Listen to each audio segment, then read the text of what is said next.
Of watching, the arrow leads the eye to here, the arrow leads the eye to here, and then one sees this, which is the reward for watching. You get beauty. And that's basically what the book is about. It's about film and what film does and how it can enrich, uplift, and expand one's horizons if one makes a point of not going to films in which women get ice picks driven into their eyes. In books like Taboo, which I happen to have a copy of right here, this is a thoroughly disgusting, deeply impressive magazine, edited and published by Steve Bissett. And there are things in here that will unsettle you, and that's what art should do. Art should knock you in the head.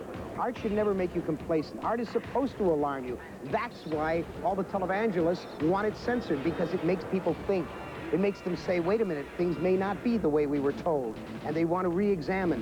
True artists break apart the social structure daily. They recreate the dream time. They hold the mirror up to reality, and they turn it slightly to give us a new view of ourselves. Only in this way are we enriched. Only in this way do we learn the lessons of the past and have some hope for controlling our destiny for the future. In the what are called the alternate comics, there are any number of things that are being done that are strange. Like Paul Chadwick does this comic book called Concrete, which is about a man who, for some inexplicable reason, has been turned into a man of concrete. He's just this huge 2-ton guy. And it's a very strange and peculiar and touching story. I mean, he can't open an envelope. He gets a fan letter, and he can't open it. He has to tear it in half. He holds a telephone receiver, and he crushes it without meaning to. The only chair he can sit in is made of cinder blocks. And it tells the story of how this man lives his life. And there's something very personal about it, and Chadwick's a brilliant draftsman, a wonderful, wonderful artist. Political speechwriter Ronald Lithgow is the subject of a bizarre alien experiment which has placed his mind in a concrete shell. This new concrete body has amazing properties, and Ronald decides to explore the limits of his weird form. In the second issue of Concrete, our hero attaches these huge swim fins to his feet, and he decides to attempt a transatlantic crossing. What makes the stories unique is that Paul Chadwick has created a man who is encased in concrete, but he's a man, as opposed to a horse. H.P. Lovecraft wrote that horror is a rose singing. Great image, right? Edgar Allan Poe wrote about a raven that just kept saying nevermore. Now, horror just seems to consist of nice people getting their heads chainsawed off. I define you have to have some blood and some... In October '89. But Halloween movies are not like the Friday the 13th movies, or even like the Nightmare on Elm Street movies, or even like the Carry On movies. I think what makes him stand out is that he's a real person. No, not Ron Hextall. I'm talking about Michael Myers in Halloween 5. A film on Let's be a director. When they're trying to make a comedy film, they usually try to keep the crew and the actors and the people on the set loose and laughing and having fun. So when they're making a horror film, do they try to keep everyone shrieking and screaming and terrified? Magazine, they brought together 4 masters of horror: cartoonist Gahan Wilson, Harlan Ellison, who wrote, among other things, a screenplay for A Boy and His Dog, Robert Bloch, probably best known for writing the screenplay for Psycho, and Susie McKee Charnas, who's probably best known for her book The Vampire Tapestry. Together, the 4 of them sit down and work out the ultimate horror movie story. And at the same time, they also have a lot to say about what horror is. Robert Bloch says, I think that the most horrifying thing that most people can imagine is persistence, something you can't stop, that inexorably continues. In Poe's story, after all, conscience doth make cowards of us all. And then he goes on to say, I think the most horrifying thing that most people can imagine is persistence, something you can't stop, that inexorably continues. To which he adds, I think the most horrifying thing that most people can imagine is persistence, something that doesn't stop, that inexorably continues. And then he says, I think the most horrifying thing that most people can imagine is... Ah! What exactly is horror? And where can we get it discount? It's, you know, I wrote an introduction to Chester Brown's book, you know, collection of Yummy Fur. Chester is a local artist. I think he's one of the, you know, really fine younger, you know, comic book artists. Well, you know, Yummy Fur is a funny comic book, and it's an intelligent and subtle comic. And I was just thinking about Chester. Chester is a guy that really knows what he's doing. He doesn't screw up much. He doesn't make very many mistakes. He's a real solid, careful craftsman. You know, there's always something interesting in his work. And I like his work, and I like him. He's you know, quite an original guy. He does this stuff that's like sometimes it's, well, it's sort of a some people think of it as horror kind of stuff, but it's sort of like almost functions as a satire of horror comics sometimes. But Chester reminds me of a young Robert Crumb, before Robert Crumb got corrupted by fame and fortune. Just kidding, folks. Bob's still a really nice guy, you know. What's horror to me? I don't know. Lots of blood, I guess. Lots of monsters and nasty stuff. Well, you probably can get away with a lot more in comics than you can in movies. Again, because they're so small that they're not really noticed by the public, so there isn't as much of an outrage if there's a lot of violence in comics than there is if there's a lot in movies. It's strange, but a lot of horror writers are really nice people. Chester Brown, who created Yummy Fur, among other things, turns out to be a very, very nice guy. Steve Bissette, who did the acclaimed Swamp Thing series, a very nice guy. He and his lovely wife, Nancy O'Connor, live in picturesque Vermont, and they have their own little business called Spider Baby Graphics, publisher of Taboo Comics. In one issue, you have an introduction by Clive Barker, England's version of Stephen King, and stories by Steve Bissette, S. Clay Wilson, Charles Burns, Alan Moore, and Chester Brown. Ugh. I'm a cartoonist, writer, editor, and now publisher. As Harlan Ellison said, I believe that good art, good stories should break the ice of the soul, as Franz Kafka put it. It has to be material that provokes you somehow, stimulates you, makes you think. I don't think, by and large, that a lot of the entertainment that we get in the media, be it television or movies or much of comics, is really very stimulating. A lot of it acts as a pacifier, where you're sort of put into a trance state so that you're not thinking, you're just sort of absorbing and saying, yes, I'm being entertained, this is a useful way of using my time. I've always sought out media that provokes me, makes me think, stimulates me. And given the bent of my nature, I've always moved from the time I was a little child toward horror, science fiction,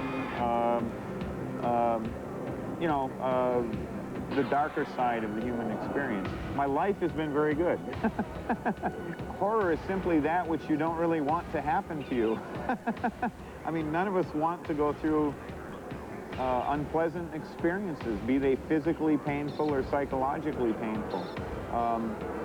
I think horror has been a much maligned genre because the preconception seems to be that anyone who would write a horror story or produce a horror film or draw a horror comic is somehow a disturbed individual, and that anyone who would want to read a horror comic or read a horror story or watch a horror film is likewise a disturbed individual, or if they're not, they will be when they're done experiencing the horror film or book or comic. We're coming into the 1990s, and comics as an art form has matured tremendously since the 1950s. And I think it's important that we allow the horror genre to grow as well. And that simply isn't happening with the mainstream publishers, and I'm hoping that Taboo is a step in the right direction of breaking those old molds. The idea of From Hell was to present in 16 chapters. When the work is done, it's going to be over 300 pages, a true graphic novel, was to present in a melodramatic fashion the story of the Jack the Ripper case, to go back to the individuals that were involved, and present it to the reader in such a way that they would see everything about the Victorian era. Not only what happened in the individuals' lives that were involved in the Jack the Ripper case, but the Victorian era itself that led to the Ripper murder. Alan felt that it could only be presented in Taboo because, along with all the political ramifications and the cultural ramifications, as we all know, the Jack the Ripper murders involved sex and violence. And Alan felt that if he was going to confront all the aspects that led to the murders and all the repercussions of those murders, that he had to be free to confront, in very direct terms, the sexuality of the Victorian era, and specifically the violence of the murders. The comic field is figuring out this year that there's money in doing horror comics. And the fact that Clive's body of work was available for adaptation, and indeed that Clive Barker was a great fan of comics and not only embraced his work being adapted, but did so with a lot of discretion. You know, he wanted to be sure that that the work was being adapted by artists and being adapted in some cases by writers who come in and do the adaptations, who understood his work, whose work he knew, whose work he felt was not only compatible with his, but who were artists that he admired. Tap in the Vein was interesting because it came from a company, Eclipse Comics, whose publisher and key editors have up to now had nothing but really loathing for the horror genre. Clive forced them to do a good job. If they wanted to get his books, they had to take it seriously. The premise that Clive Barker proposed in Hellraiser was this idea of this universe with the Cenobites, these demonic beings from a netherworld whose entire being is based on this hideous combination of the pleasure and pain principle. The most important thing about Clive's work, though, is that it's very transformative fiction. The message that runs throughout Clive's stories is that you have to confront something about your life, and you have to change. His stories are full of characters who have to reach deep inside of themselves when they're confronted with some incredibly horrific or fantastic situation and pull their greatest strengths out of themselves and change. It's very transformative literature, and I think it's very timely that comics are now embracing Clive Barker's fiction, because comics are going through a tremendous period of change. And I think it's very healthy that this sort of transformative fiction is coming about. England's Clive Barker doesn't just write great horror. In his book Cabal, he also did all of the artwork that's at the beginning of each chapter. They're sort of mirror image drawings, like the Rorschach ink blotch from hell. And as well, he's taken Cabal and is turning it into a movie starring Canadian director David Cronenberg. The movie's been changed. Instead of Cabal, it's going to be called Nightbreed. You know, because they figure, well, people go to movies, don't know what a cabal is. They didn't know what an abyss was, so they won't know what a cabal is. Nightbreed, yeah, I like Nightbreed. Night, it'll be night. And breeding, you know, breeding. Breeding.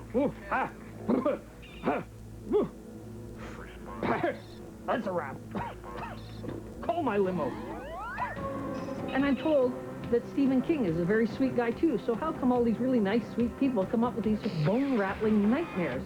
Well, if you think about it, everybody wakes up from nightmares. Once in a while, we can all create nightmares. The thing is, the horror writers get those nightmares out. They purge themselves, put it down on paper. And then we read it, and we have all the nightmares. 6 seconds long. An interracial marriage in South Africa? Wrong, no. It's another episode of Flash Gordon.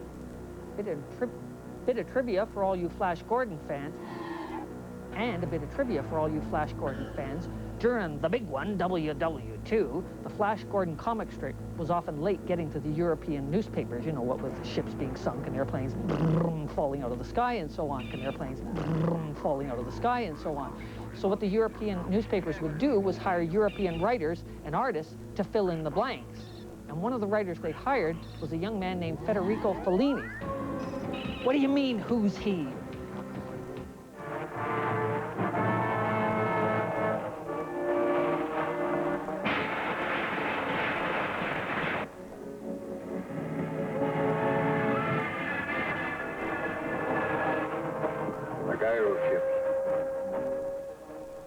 Order the fleet to meet the attack.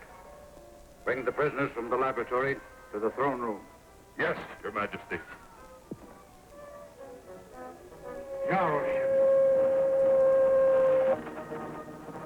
Come in, his men coming to help us. I hope they won't be too late. Emperor's order. Destroy the door and seize the prisoners.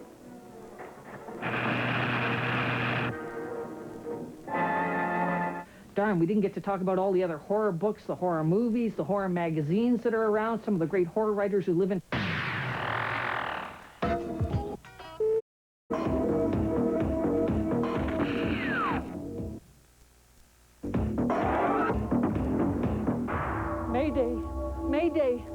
is Commander Rick calling Earth. Come in, you surface dwellers, you prisoners of gravity. Is anyone listening to me? Please remain calm. Do not panic. Greetings, prisoners of gravity. I see you haven't blown up your planet yet. Ah, well, it's still early. This is Commander Rick on board Reality One. You know, when I do look down at the planet Earth, up in space here, it doesn't look anything like a map. There's no borders. I can't tell where Canada ends and the United States begins. And when I lock into any of the 4,000 channels bouncing off of this satellite, I have the exact same problem. 4,000 channels all promoting the American dream. Science fiction rarely talks about the American dream. That's because science fiction is the American dream. I mean, think about it. How do most people in the world find out about the United States? Through movies, right? Okay, name the top money-grossing movies of all time. E.T., Star Wars, Batman, science fiction, comic books. Huh? The very first science fiction film ever made was a 1905 French fantasy called Man on the Moon.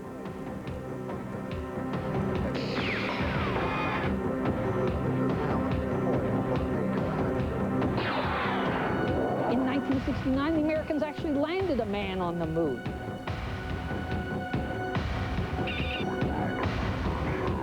In 1776, America was the New World.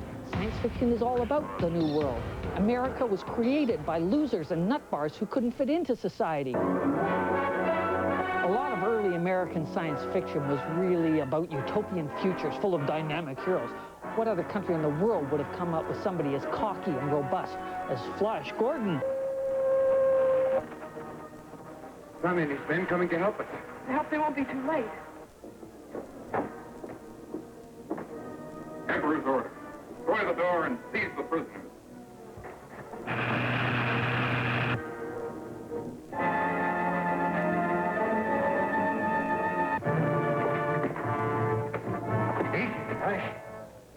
Withdraw your men.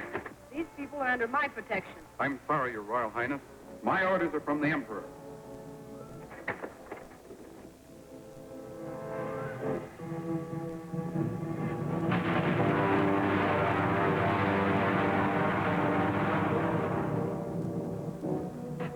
Your Majesty, the prisoners are here. Bring them in. I will let them witness the destruction of their friend, Fun, and his people.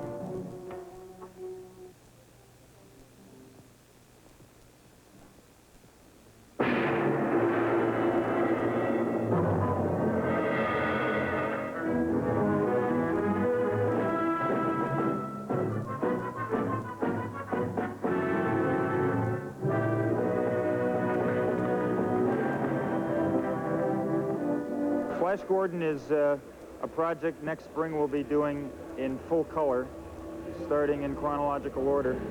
Alex Raymond was the creator of that, and we'll be doing all of his work.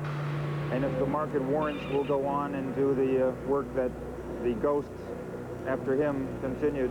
We jumped ahead to 1952 because that was a special year. Harvey Kurtzman, who created Mad Magazine, wrote it that year, and he had a set of complete proofs, and so it was an opportune time for us to jump ahead and do that.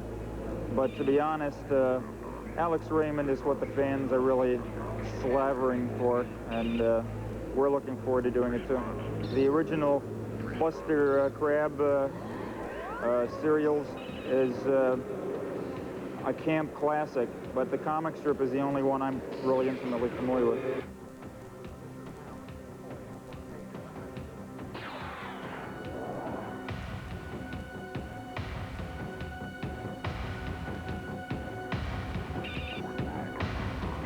And speaking of anti-nuclear, have you heard about Fat Man and Little Boy? No, it's not a new detective series on ABC. It's a movie about the Manhattan Project. And bulked himself up a bit because one of Grove's strengths was his incredible physical presence. The guy was a powerful man. He built up the Manhattan Project and turned it into an industry in 2 years, into an industry that was bigger than the entire American automobile industry in 2 years. So why can't they cure the common cold? Who asked you? It's a matter of public record. That I am not a great friend of the military-industrial complex. And for me to play... Then we'll start talking about who can do what. And what they mean.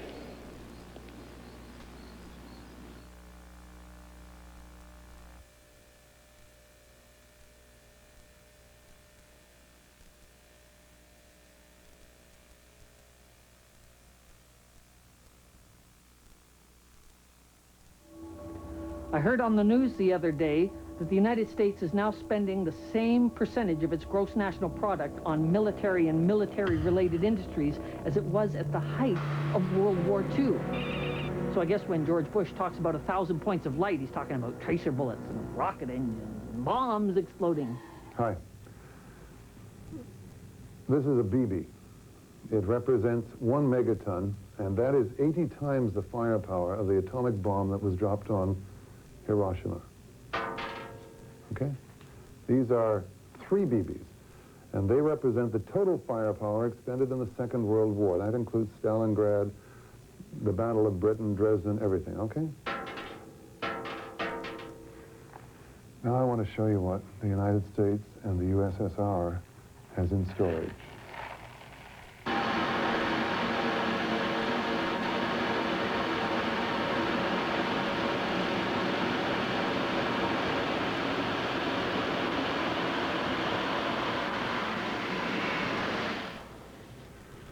My name is Donald Sutherland. Join the Canadian Center for Arms Control and Disarmament.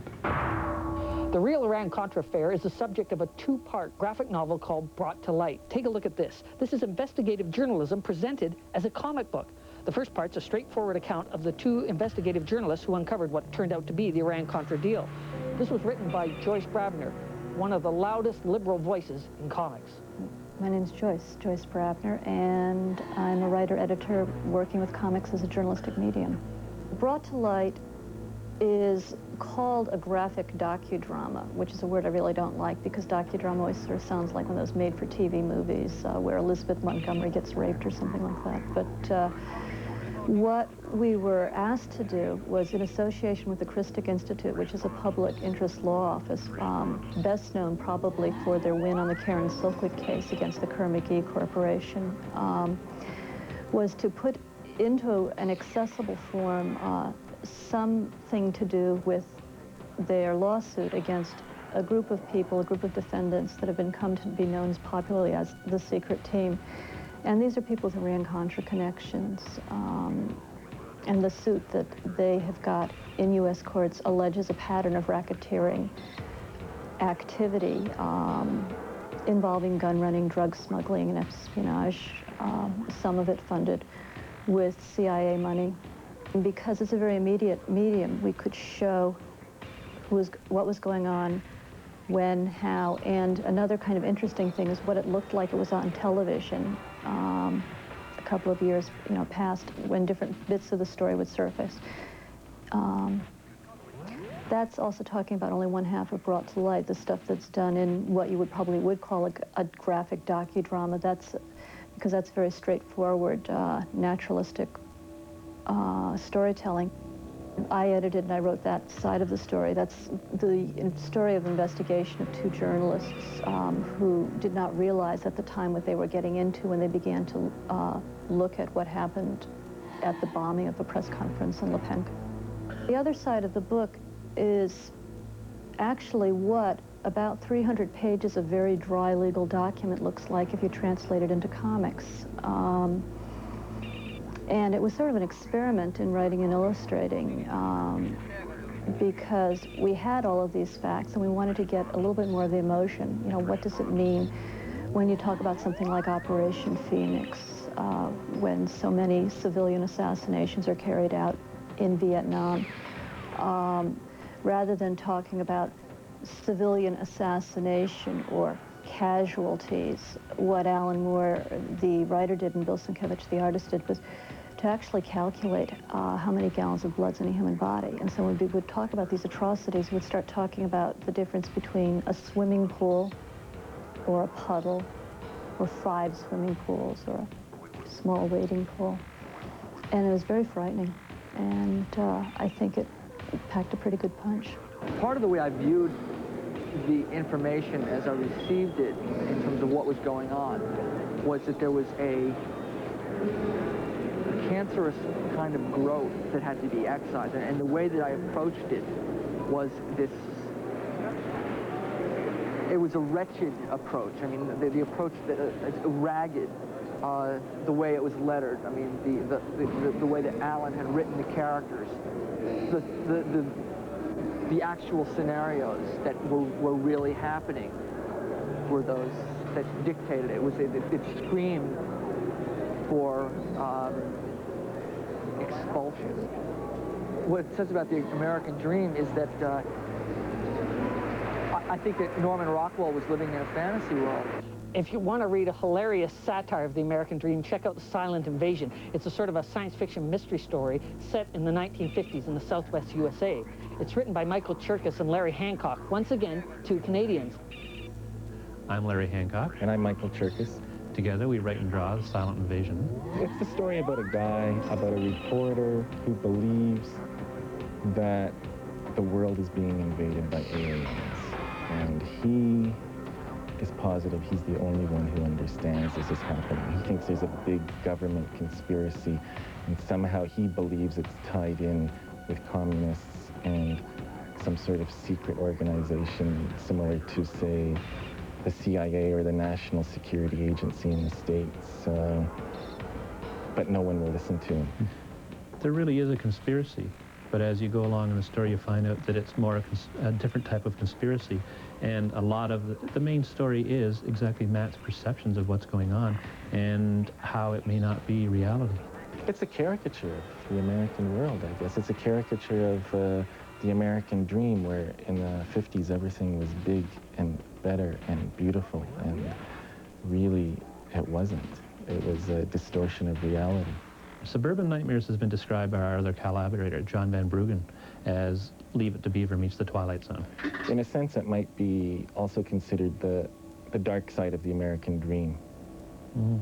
We're telling stories in the 1950s about typical 1950s families who meet up with the problems that you would have perceived existing but never really came to their full fruition. The atomic bomb dropped, what happens when everybody tries to get inside a bomb shelter, or even the simplest problems of dandelions in their front yard. In The Handmaid's Tale, Margaret Atwood warned about fundamentalist religions and environmental disasters. Terry Green wrote Barking Dog, which takes place in Toronto, but is basically a Dirty Harry story. And Garth and Judith Reeves Stevens wrote a book for the 23rd century version of the American dream, Star Trek. I would think science fiction tests the American dream. We would see, utopian or dystopian novels where we might see things, especially coming out of the 50s, where the American ideal is the society which exists in the future. I guess Star Trek could be looked at as sort of the best of America all of a sudden runs the galaxy. And what seems to be tremendously popular is what's showing how the American dream is broken down. And all of those barren worlds where all the cultures have mixed and that there's corruption at every level, those ones are very popular. In fact, those are the kinds I like best. And those seem to be very real, a very real extrapolation of today's problems that haven't been solved and have just gotten worse. In the movies, if you've taken a look at something like Blade Runner, that type of world seemed very real. And it was definitely a near future look. And anything that, say, Gibson has written. Check out Mona Lisa Overdrive, the new novel from William Gibson, another Canadian writer, and Gibson's first cyberpunk novel, Neuromancer, has just been adapted into a graphic novel by Epic. You might argue that William Gibson and all of these other writers are rejecting the American dream. Wrong, they're rejecting what the American dream has become. Bob Kane, who created Batman back in 1939, has just created a new hero called Negative Man, and I'll tell you more about that when I know more about that. Bob Kane created Batman way back in 1939 to fight against crime. 1 year later, Captain America was created to fight for freedom. So yes, that's right, 1990 is Captain America's 50th birthday. To mark the occasion, Fabian DeSouza is writing a special series that'll retell the origins of the Cap. And Kevin Maguire, who did Justice League, will be doing the artwork. Should be good. Captain America has no superpowers. He was just Steve Rogers, an ordinary man who was transformed into a super soldier by a special potion. Joe Simon and Jack Kirby created Captain America to fight for freedom. And back in 1940, that meant fighting the Nazis. But the great thing about Captain America is that he's a mirror of the American society. In the 50s, he found a new threat to freedom, Stalinist hordes. His archenemy became the Red Skull, that commie creep from the Kremlin. In the 60s, Captain America saw the real threat to freedom was from within, racial intolerance. He was also the first superhero to go to Vietnam. Then in the 70s, with Watergate and Nixon, Steve Rogers became disillusioned and cynical.